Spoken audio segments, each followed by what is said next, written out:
오늘 말씀의 제목은 주가 결론이입니다. 플러스 되게 하신다.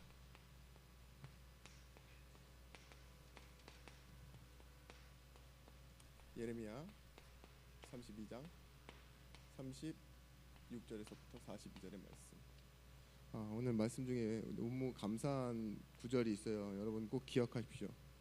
41절 말씀에 내가 기쁨으로 그들에게 복을 주되 분명히 나의 마음과 정성을 다하여 그들을 이 땅에 심으리라. 하나님께서 자신의 마음과 모든 정성을 다해서 이 땅에 이스라엘 백성들, 그러니까 우리를 심으시겠다고. 하나님에게도 마음이 있습니다. 하나님에게도 정성이라고 부를 수 있는 그 열심이 있습니다. 그게 뭐죠? 십자가에서 뭘 나타내셨냐? 하나님의 성품, 포기하지 않는 하나님의 사랑, 변하지 않는 하나님의 사랑을 나타내셨습니다. 그래서 우리가 이번 말씀을 좀 정리하면요, 우리는 진리가 기준인 사람들입니다. 주일 말씀처럼 무엇입니까? 속지 마라. 왜냐? 우리는 기준이 다르다. 무엇이 기준이야? 세상이 말하는 돈, 자리, 명예, 배운 지식, 그리고 뭐가 있죠? 인과관계, 많은 하나님을 모르는 다른 기준에 속지 말아요. 그리고 구원받았기 때문에 뭐 했습니까?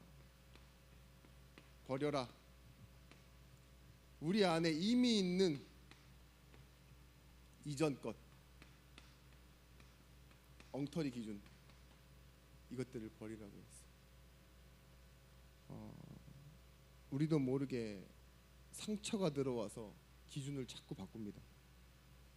상처가 생기면 사람은 뭐가 되죠? 기준이 바뀌어요. 그 어릴 적 아이들의 교육에 엄마들이 말리는 교육들 있잖아요. 그죠? 그런 것들이 몇 개 있다니까요. 왜냐? 저 멀리 있는 미래를 두고 아이가 뭔가 배우고 솔직하게 잘못을 말하고 막 이래야 되는데 머리 쓰고 거짓말하고 자꾸 눈앞에 있는 것만 더 가지려고 하고 뭐 이러면 어떻게 돼요? 엄마는 알죠. 인생을 살아봤기 때문에 그게 큰 문제가 된다는 걸. 그래서 뭐예요? 유행을 바라지 않도록, 그리고 정당한 대가를 얻도록. 그게 엄마는 교육이면서도 사랑이라고 생각해요. 근데 뭐가 있죠? 아이들 때부터 상처가 쌓이면요, 희한하게 다 같은 자식을 키워도 다 다르게 자라요. 참 무서운 게 칭찬을 받아도 사람은 변하긴 하지만 상처를 받아도 사람은 많이 변해요. 우리가 교회에 오기 전에 우리도 모르게 성공과 안정과 그 욕심과 여러분들도 모르는 분노에 대한 틀린 기준들이 있어요. 그것들을 바꿔야 됩니다. 어떻게 바꾸느냐? 로마서 4장 6절 말씀, 4장 8절 말씀에 하나님은 우리에게 구원 주실 때 일한 것이 없이도 하나님께서 의로 여기심을 받는 사람의 행복에 대하여 다윗을 말한 바 이렇게 얘기하죠. 주께서 그 죄를 인정하지 않는 자는 복이 있대요. 그 말은 뭐냐? 믿음은 우리 안에서 만들어지고 우리가 열심히 하는 것이 아니라 하나님으로부터 오는 것이고 하나님이 인정하신다라는 거예요. 칭의. 그래서 믿음으로써 의롭다함을 얻는 거예요. 그 믿음은 내가 지금 잘 믿겠다 하는 게 아니라 주께서 내게 이루신 일을 믿는 것이 믿음입니다. 믿음에서 믿음으로. 너희는 그 은혜로 인하여 믿음으로. 그 칭의. 하나님의 기억법이 다르다고 말씀드렸어요. 하나님의 기억법은 뭐냐? 로기조마이. 그 말은 정확한 과학적인 그 기술적인 아주 역사적인 기억법을 갖고 계신다는 말이 아니에요. 어떤 기억법을 가지고 계시느냐? 사랑의 기억법을 갖고 계세요. 수입과 지출이 있는데 우리에 대해서는 뭐가 있냐? 지출이 없어요. 마이너스 통장이 아니라고요. 항상 잘한 것만 기억하세요. 이거 기억하시죠? 본질이라고요. 본질. 어떤 본질이냐? 제가 어렸을 때부터 계속 저희 집에서 똥도 싸고 오줌도 싸고 물건도 고장내트리고 집안에 손해를 많이 끼쳤습니다. 그죠? 거짓말해서 돈도 타가고 탕자처럼 다시 돌아오고. 근데요, 저는 저희 집 안에서 항상 다 모든 것을 용서받았어요. 지금도 용서받고 살아요. 용서받는다고 생각하지 못하고 느끼지 못할 만큼 저는 버릇없이 살고 제 마음대로 사는데 아직도 부모님은 뭐예요? 저를 용서해줘요. 그게 뭘까요? 계산기가 고장난 게 아니라요, 그게 사랑의 기억법이에요.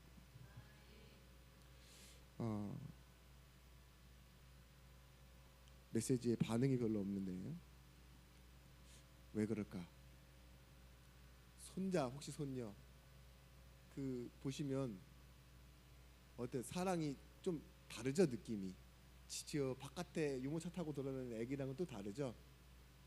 그렇죠. 왜 그럴까요? 나와 관계된 지식과 사랑. 하나님이 우리를 어떻게 해요? 종교인처럼 남을 판단하는 기준처럼 어떤 모집하고 입상하고 성적 좋은 그런 사람들을 한 것이 아니라 나를 자녀로 불러주셨어요. 그죠? 그래서 구원받았다는 건 이미 우리가 이전에 갖고 있었던 틀린 기준을 내려놓는 겁니다. 마태복음 13장 44절 말씀에 그 기준이 바뀌는 시간표를 뭐라고 말해요? 밭에 감추인 보화예요. 그걸 발견하는 순간 뭐죠? 이전에 가지고 있었던 내 것을 다 내려놔야 돼요. 팔아야 돼요. 왜일까요? 밭을 사야 되니까. 갱신이라고 합니다. 그걸 보고. 또 다른 말로는 뭐라고 하죠? 우리 인생이 본질을 찾았단 말이에요. 가장 중요한 걸 찾았어요. 그걸 보고 치유라고 합니다.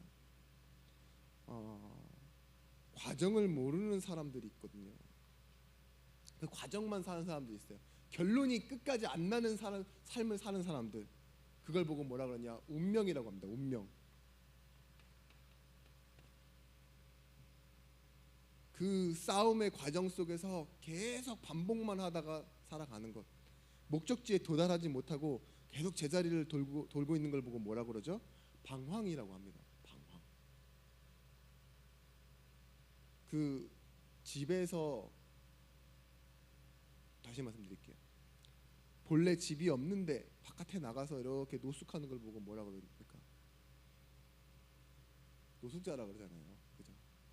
근데 집이 있는데 바깥에 나가서 텐트 치고 자는 걸 캠핑이라고 해요. 감성적으로. 여행이라고 하고. 있느냐 없느냐의 차이. 우리는 결론과 본향이 있어요. 그래서 이 운명이 끝났다고 말하는 겁니다. 원래는 천국이 없었는데 예수를 주로 받는 그 순간 주와 함께가 되고 천국이 너의 것입니다. 이렇게 말했어요. 그래서 뭐예요? 운명이 끝났다고요.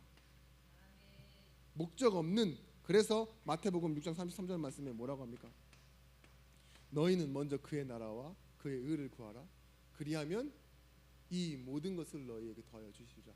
다른 말로 하면은요, 이런 말이에요. 목적을 모르고 하나님과의 의와 나라를 모르면 계속 모든 것을 구하게 된다. 근데 너는 목적이 있다. 하나님이 너의 의고 하나님이 너의 나라다. 그러면 뭐야? 이 모든 옵션은 다 포함되어 있는 거다. 운명이 끝났으면 우리에게 말씀해 주시는 거예요.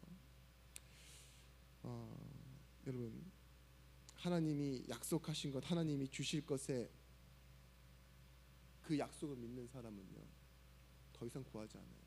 우리 기독교인, 그리스도인, 그리고 오늘 여러분들이 문제를, 아무리 심각한 문제를 당해도요, 구하지 않는 게 하나 있어요. 저는 믿어요. 그렇게 아실 거라고. 하나님, 나를 천국에 꼭 데려가 주세요 라고는 말 안 구하실 거예요. 그거는 예수 믿을 때 퍼펙트한 옵션으로, 완성으로 받았다고 생각하니까. 배가 아플 때마다 하나님, 나 천국 가는 거 맞죠? 안 그러시죠? 자식 새끼가 속옷썩입니다. 하나님, 나 좀 천국 가는 거 맞습니까? 문제가 생길 때마다 천국을 확인할 필요는 없잖아요. 그죠? 그런 만큼 여러분들이 천국 확인하는 것처럼 더 확실하게 믿어야 되는 게 뭐냐? 내 삶에 함께 하시는, 지금 함께 하시는, 내일도 함께 하실 그 사실을 두고 믿으시기 바래요. 그게 임마누엘입니다. 에베소서 2장 13절 15절 말씀에 이번 주일 강단 말씀이에요. 이제는 전에 멀리 있던 너희가 그리스도 예수 안에서 그리스도의 피로 가까워졌느니라. 뭐예요? 저 멀리 있던 것이 그리스도의 피로 가까워졌대요. 그는 우리의 화평이시니라. 둘로 하나를 만드사 원수된 것 중에 중간에 막힌 담을 자기 육체로 허시고 법조문으로 된 계명의 율법을 폐하셨으니 이는 이 둘로 자기 안에서 한 세 사람을 지어 화평하게 하시고. 우리에게 불리하게 있었던 법조문을 지우셨다. 골로새서의 말씀처럼 에베소서에도 똑같이 얘기하고 있죠. 그리고 하나님과 화평하게 하셨다.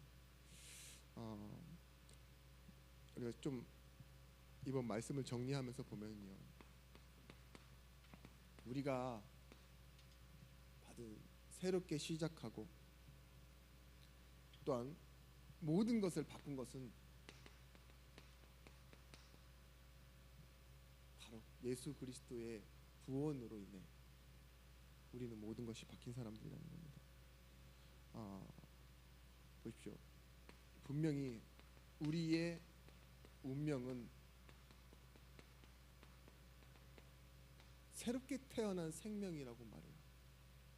끝이 어떻게 될지 모르는 그런 운명이 아니라 하나님이 우리에게 주신 생명으로 새롭게 시작했다고요. 그리고 하나님의 말씀으로 우리를 계획하셨는데 이 계획이 그냥 멀리 있는 것이 아니라 지금 현재 하나님과 함께하는 비밀로 인해서 이루어지고 있다고요.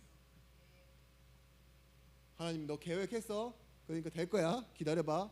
그런 동사무소 직원처럼 그런 계획이 아닙니다.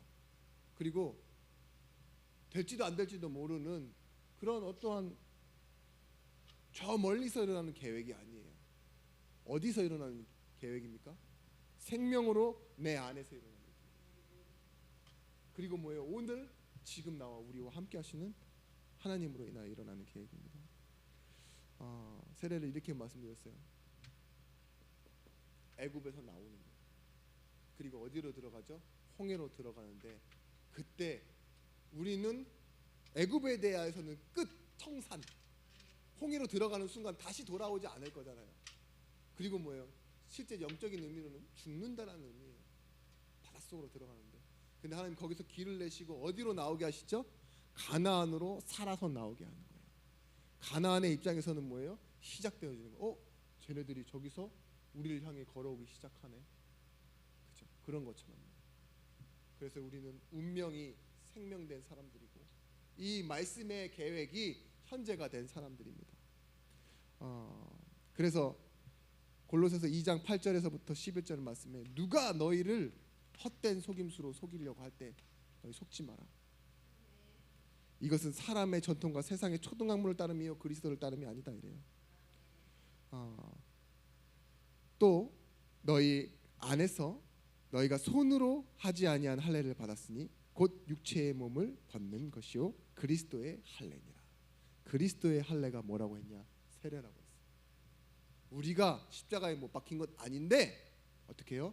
예수께서 십자가에 못 박히심으로 우리의 죄를 끝내셨어요. 예수께서 부활하셨어요. 그리고 뭐였죠?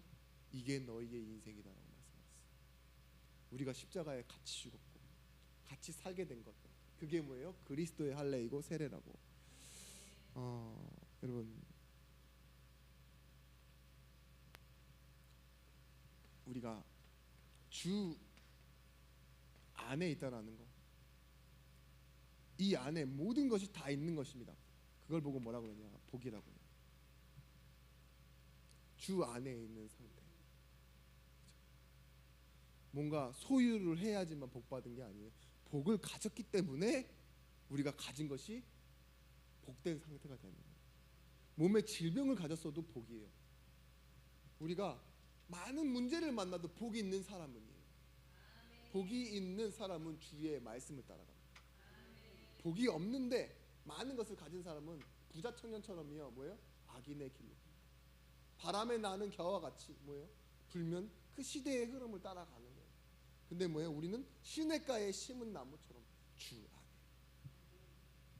말씀이 결국은 우리의 모든 것이 되어지는 거예요. 뿌리가 되어지는 것입니다.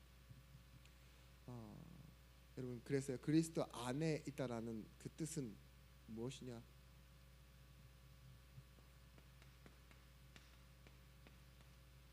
그리스도와 함께 연결되어져 있는 상태, 위치적인 개념이 아니라 연결되어져 있는 상태를 말해요. 우리가 이 골로새서 2장 8절에서부터 11절 말씀에 사람들을 따라가지 마라, 시대를 따라가지 마라 하면서요, 강조하고 있는 게 있어요. 그게 무엇이냐? 우리는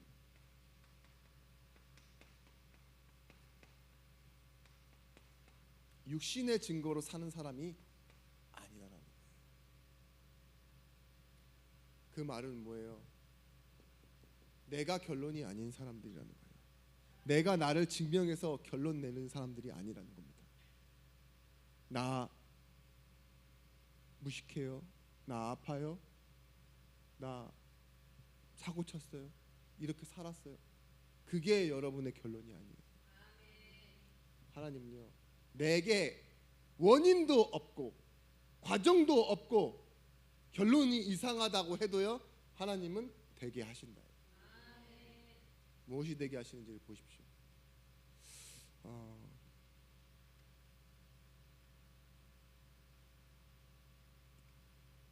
이 내용이 나오게 된 이유가 뭐냐?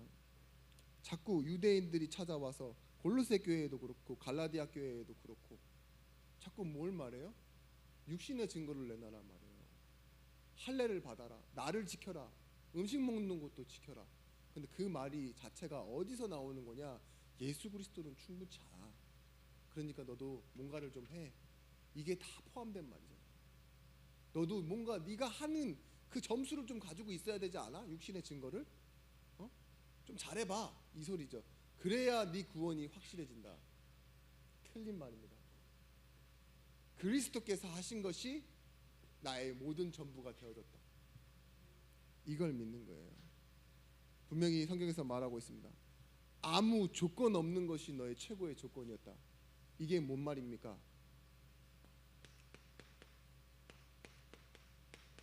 너는 너에게 아무 조건이 없다라는 걸 믿으면 아브라함의 자손인 줄 알지어다.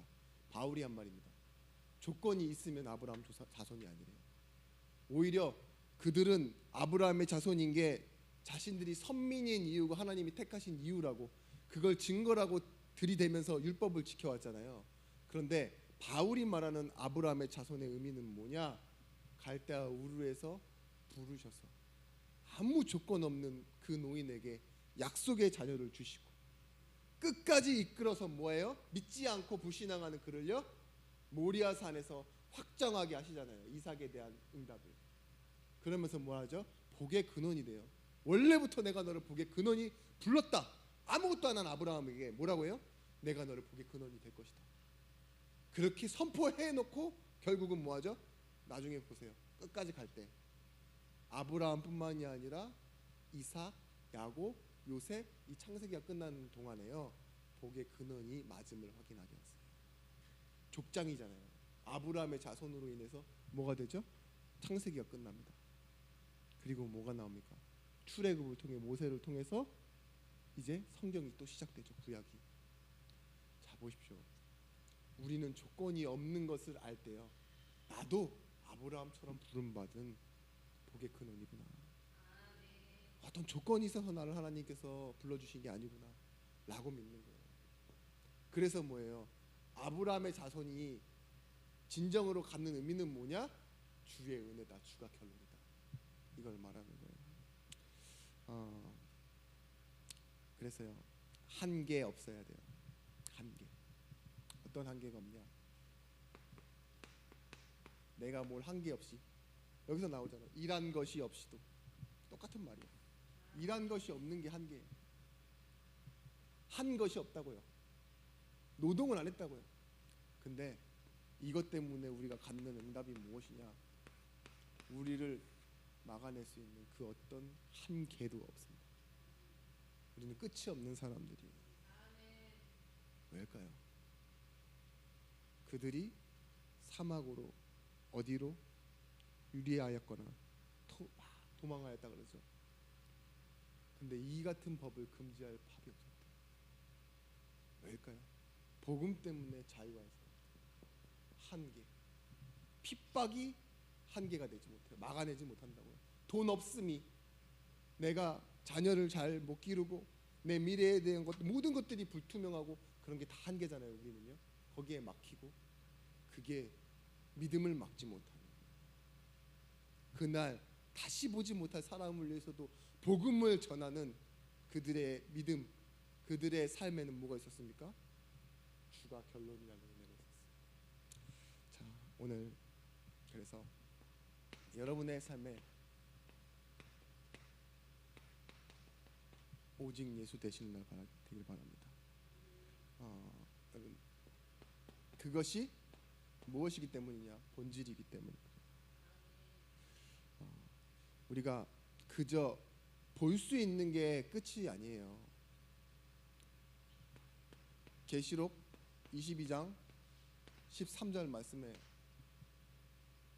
나는 알파와 오메가요, 처음과 나중이요, 시작과 끝이라 이랬어요. 이 예수를 바라보는 게 처음과 끝을 다 바라보는 거예요. 알파와 오메가, 시작과 끝이 다 보이는 거예요. 그게 뭐예요? 창조주이신 하나님이 심판주이심을 바라보는 거예요. 세상을 만드신 분인데 뭐예요? 그 세상 끝날에는 심판도 하실 분이다. 이분이 한 분이시잖아요. 근데 우리가 뭘 압니까? 이 오직 예수 한다라는 것 자체가 다른 기준에 흔들리지 않는다는 말입니다. 히브리서 12장 2절 말씀에 믿음의 주요 온전케 하신 이인 예수를 바라보자.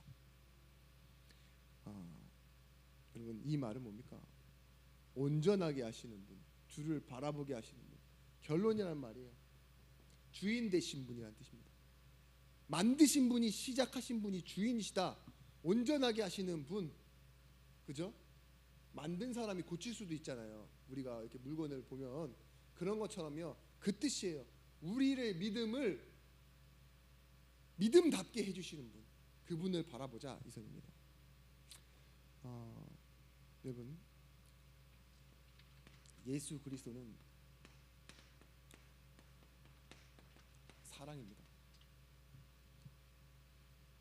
하나님의 사랑을 우리에게 나타내신 거예요.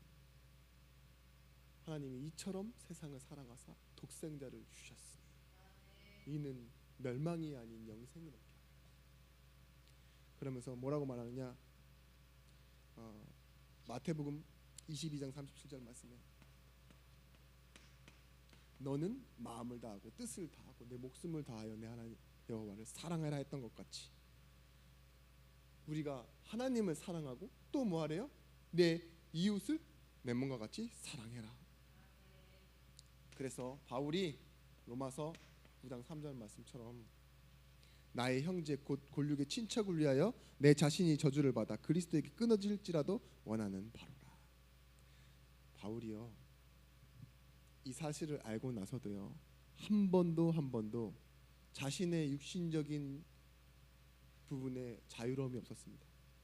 이걸 알고 누리는 그 인생 시간에 핍박이 있었고, 감옥이 있었고, 배신도 있었고, 전도 현장도 있었고, 그죠? 3차의 전도 여행을 돌아다니면서요, 수많은 사건과 일들이 있었어요. 근데 바울이 뭘 믿었어요? 오직 예수만 바라본 거예요. 비본질인 변해지 않은 상황이나 어떤 다른 것을 바라본 게 아닙니다. 무엇이 바울을 버티게 해줬냐? 본질이에요. 내가 70번씩 7번 형제를 사랑해야 됩니까? 숫자의 개념에 이런 것에 파묻혀 가고 있을 때요, 뭐라고 해요? 예수님은요, 그게 아니다. 70번씩 7번 무한으로 할 수 있는 건 뭐예요? 사랑이다. 사랑. 앞에 말씀드린 내용과 같아요. 사랑하면 용서라는 개념조차도 사라지잖아요. 그렇죠? 그런 것처럼 우리의 기준이 무엇입니까? 능력은요, 우리에게 있어서 하나님께 있음을 아는 겁니다. 분명히 예레미야 33장 1절에서부터 3절 말씀에 믿음의 주여 온전케 하신 예수를 바라보자 했고 알파 오메가 시작과 끝이라고 하셨는데 여기서 뭐라고 말하고 있어요? 내가 볼 수 있다고 볼 수 있는 것이 아니기 때문에 이를 행하는 여호와 그것을 지어 성취하는 여호와가 이렇게 말씀하신대요. 말씀하시고 하는 말이 뭐예요? 너는 내게 부르짖으라 내가 내게 응답할 것이고 네가 알지 못하는 크고 비밀한 일들을 보여줄 것이다. 말해서 응답할 거고 보여줄 거야. 전부 내가 다 한다는 거예요. 보십시오. 갈라디아서 5장 22절 23절 말씀에 성령의 열매 또한 9가지 열매 또한 우리의 열매가 아닌 성령의 열매입니다. 내가 만들고 맺는 열매가 아니라 하나님이 주신 열매. 다시 한번 말씀드릴게요. 숫자로 몇 번씩 세고 어느 정도 가치를 투자해서 내가 막 노력으로 만들어내는 그런 인생이 신앙이 아닙니다. 내가 그리스도 안에 있는 충만한 사랑 안에 거하면은요.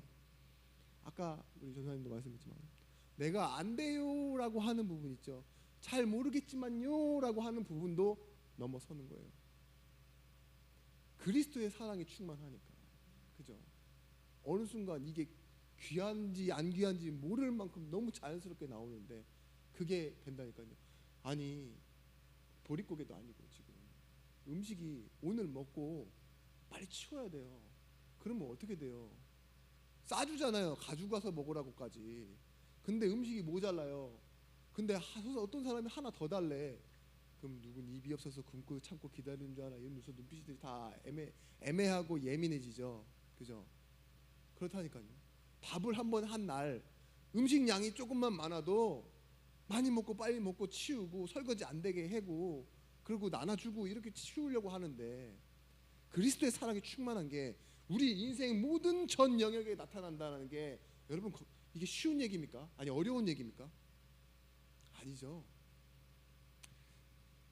굉장히 저만 어려운 것 같은데 여러분 그래서 우리에게 뭐 말씀 들을 시간은 너무 많으니까요. 나중에 하겠습니다. 여러분에게 참 응답. 오늘만 흥분하지 않도록 하겠습니다. 저에게 사랑이 많으니까. 성공은 내가 이룬 뜻이 성공이 아니에요. 하나님이 아브라함을 뭐 하셨죠? 설득하셨어요. persuaded. 바울을 부르셔서 만들어 가셨어요. make. 뭡니까? 하나님이 되게 하시는 거예요. 결국 뭐예요? 하나님의 뜻대로. 대신에 우리를 그 하나님의 막 힘과 폭력으로 아닌 사랑으로 이해시키시는 거예요. 그래서요. 여러분의 시간표는 어떤 시간표여야 되느냐? 어떤 실패가 와든 어떤 성공이 있든 어떤 사건과 어떠한 일이 있던 흔들리지 않는 거예요. 무엇을 바라보시면 되느냐? 하나님이 여러분을 통해서 하고 싶은 전도와 선교의 시간표를 바라보시면 됩니다. 여러분 주가 결론이 되게 하신다는 의미는요. 여러분에게 있어서 이 실패된 일이나 사건이나 일을 따라 살지 않게 하신다는 말입니다. 이걸 통해서도 또 하나님은 뭘 하게 하신다고요? 주가 결론이 되게 하십니다. 제가 그 주일날 했던 예화예요. 메시지의 예화. 한 치매 어머니가 겪고 있는 그 상동증이죠. 똑같은 말을 계속 반복하는 거. 근데 저게 뭐냐라는 말에 참새라는 말 대답 3번 해주고 화가 나서 못 견디는 딸. 근데 어머니가 적어놓은 일기를 읽었대잖아요. 21번이나 참새를 저게 뭐냐고 물어보는 그 딸에게 저건 참새야라고 21번 말해줄 수 있는 사랑. 그죠? 그게 엄마의 여유였고 엄마의 사랑이었죠. 물론 딸이 2살이나 3살 말을 처음 시작할 때가 아니라 한 30살 먹어갖고 엄마 저게 뭐야 이러면 당연히 진짜 효자손이고 뭐고 다 들고 와서 두들겨 패겠지만 그죠? 그 아직 아무것도 모르는 딸에게 뭔가를 엄마가 선생님이 되어준다라는 마음으로 바울의 마음이 그렇지 않았을까요?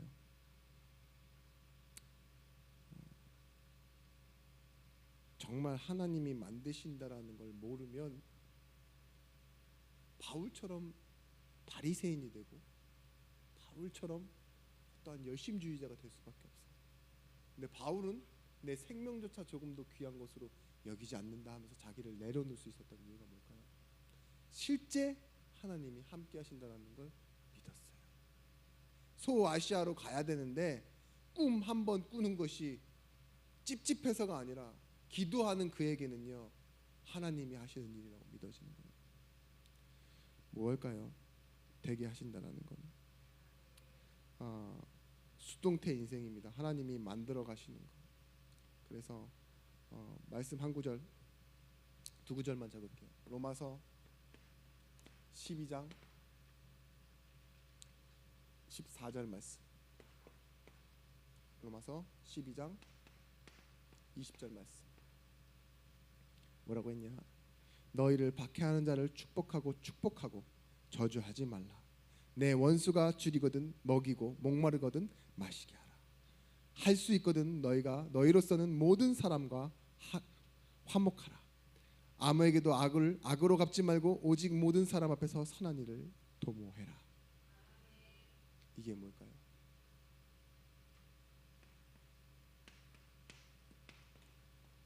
역할이에요. 하나님 우리에게 주신 역할이에요. 누굴 미워하고 눈에는 눈 이해로 갚지 말고 너는 원수도 사랑해. 그게 본질이야. 역할이야. 너를 저주하고 박해하는 자를 축복해. 왜냐? 내가 너를 그럴 사람으로 만들어 갈 거야. 나는 죄인을 구원해서 자녀 삼는 하나님이다. 넌 그리고 내 자녀다. 난 너의 하나님이고 난 너의 아버지다. 너도 나처럼 뭐예요? 그 죄인을, 그 저주받을 자를, 그 원수를 나처럼 용서하고 사랑하고, 그리고 혹시 심판할 것이 있다면 내가 하겠다. 그게 하나님의 역할이에요. 다른 말로는 뭐냐? 그 응답을 받는 자리가 예배입니다. 주가 주인 되시는 자리에 있고 나는 하나님이 만드시는 일을 바라보는 자리. 여러분 답답한 일이 있으실 거예요. 근데 시간이 그냥 해결해 주길 바라고, 그냥 마치 육체의 피로처럼 자고 일어나면 없었으면 좋겠고 그런 일들이 있으시죠. 근데 혹시 말씀에 두드림이 있으시면 여러분 조금만 기도해 보세요. 우리 옛날처럼 금식하며 뭔가 기도하자는 말은 아닙니다만 사람을 향해서 우리에게 혹시 주시는 말이 있다면 말씀을 붙잡고 하나님께 기도해 보세요. 하나님은 여러분에게 큰 답이 아닌 것처럼 보이지만 답을 주실 것이고 그것을 통해 여러분을 반드시 인도해 주실 것입니다. 기도하겠습니다. 하나님, 우리를 복음의 증인으로 불러주셨음에 감사를 드립니다. 우리의 연약하고 무능하고 모자란 삶 속에 하나님의 큰 능력이 나타나게 하여 주시옵소서. 아픈 부분, 치료가 필요한 부분에 하나님의 치유하심과 역사하심과 증거가 나타나게 하여 주시옵시며 우리보다 더 아픈 사람들을 통하여 위로할 수 있는 은혜를 허락하여 주시옵소서. 주가 우리의 결론이 되시고 또한 그것을 만들어 되게 하신다는 것을 믿고 오늘도 살아가고 누리고 전하는 삶이 되어지기를 원합니다. 이제는 만왕의 왕이 되신 예수 그리스도의 크신 은혜와 독생자를 주신 하나님의 사랑과 성령 하나님의 감동 내주의로 충만 교통하심의 은총이 말씀을 가지고 현장으로 가정으로 일터로 돌아가는 모든 증인들 머리 위에 이들의 관계된 현장과 일터와 자녀들 머리 위에 이제로부터 영원토록 함께 있을지어다. 아멘.